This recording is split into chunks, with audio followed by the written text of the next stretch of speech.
Hello friends, welcome to Creative Medicine. In this lecture, we will learn about Next about ENT. So if you see in the ENT, important points are, see, there is a question which has been asked. Depolarization of cochlea is due to. Why is there a depolarization in cochlea? See, if you see in the cochlea, we have two things, right? One, we have endolymph. So I'm just drawing a normal diagram. We have endolymph, which is outside, and this endolymph is potassium rich. Okay, that is almost, the potassium is the potassium is around plus 80 millivolts. Okay, and there is inner hair cells also. Okay, in the inner hair cells we have minus 45 millivolts of potassium. Okay, so because the potassium in the endolymph is more when compared to the potassium in the inner hair cells, the here potassium potential difference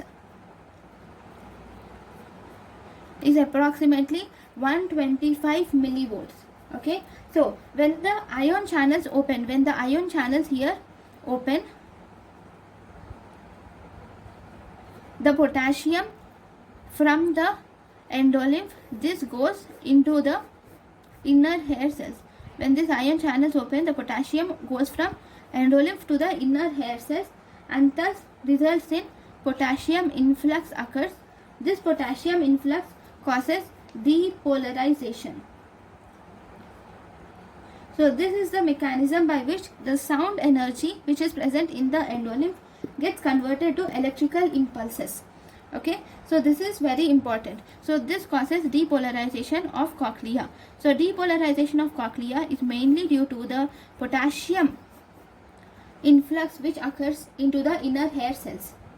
Okay, this is important. Next,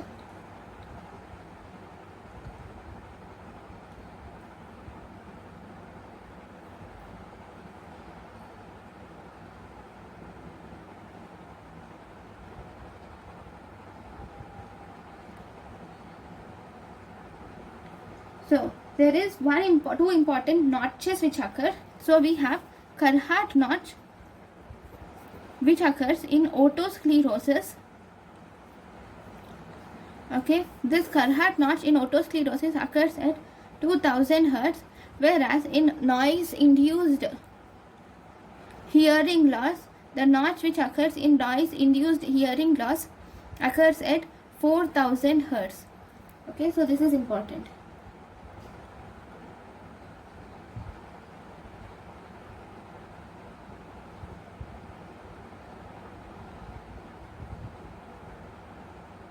Then next important thing is about there is an image. This is asked in NEET 2016, giving an image which shows something like this. Okay, so here you have one thing, and then there is an A, and here you have U, and this is labeled as UTA, and you have like this. This is an image of the, actually it is an image of the mouth. Okay, posterior pharyngeal wall image. Okay, so this 2T represents the tonsil, this A represents the abscess. Okay, this U represents the uvula. Okay, so this A, which is abscess, this abscess is actually a parapharyngeal abscess. Okay, which is present behind the pharynx, and this parapharyngeal abscess causes trismus. Okay, and why does this cause trismus? This trismus is mainly due to the spasm of medial pterygoid muscle. This is due to the spasm of medial pterygoid muscle. So these are the three important questions which have been asked in the past years in ENT.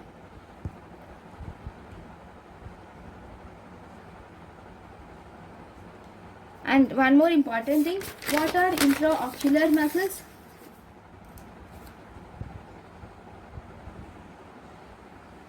We have something called as intraocular muscles. So intraocular muscles are those muscles which are present, intraauricular muscles, intraauricular muscles are those which are present inside the ear. Okay, so these intraauricular muscles are nothing but intratympanic muscles. We have two intratympanic muscles or intraauricular muscles, which include tensor tympani and stapedius. Okay. Thank you and thank you for watching.